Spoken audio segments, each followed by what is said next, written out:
எப்பொழுதும் எங்கேயும் எல்லாரையும் அரவணைத்து கொண்டு போகிறதுல அற்புதமான நேர்கள் தான் நம்மளுடைய ரிஷபராசி நேர்கள்.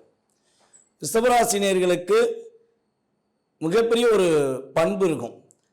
தான் மேலே பாசம் வச்சுட்டா, தான் மேலே உண்மையான அன்பு வச்சுட்டா, எதையும் எப்பொழுதும் செய்ய தயாராக இருப்பேன் அப்படிங்கிற குணத்தோடு தான் நீங்கள் இருப்பீங்க. இப்படிப்பட்ட நல்ல பண்புள்ள பாசமான நேர்மையான அக்கறையான நம்முடைய ரிஷபராசி அன்பர்களுக்கு சனி வக்ர நிலையில் அமர்ந்திருக்கும் பொழுது, சனி பகவான் உங்களுடைய ராசிக்கு 11ஆம் இடத்துல தற்போது அமர்ந்திருந்த சனி பகவான் 11ஆம் இடத்திலேயே வக்ர நிலையில் அமர்ந்திருக்கிறார்.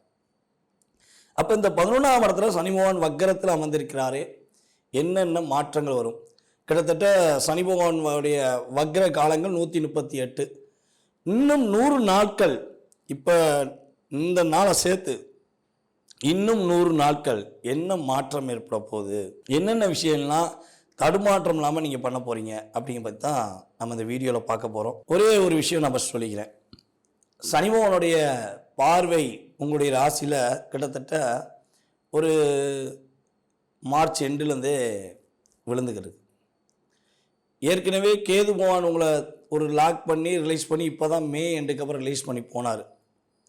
அப்புறம் ஜென்ம குரு அவர் இப்போ கடந்து 2ஆம் இடத்துக்கு போயிட்டார். இப்போ அடுத்து அதிசாரமாக 3ஆம் இடத்துக்கு போக போகிறாரு. எல்லாம் ஓகே.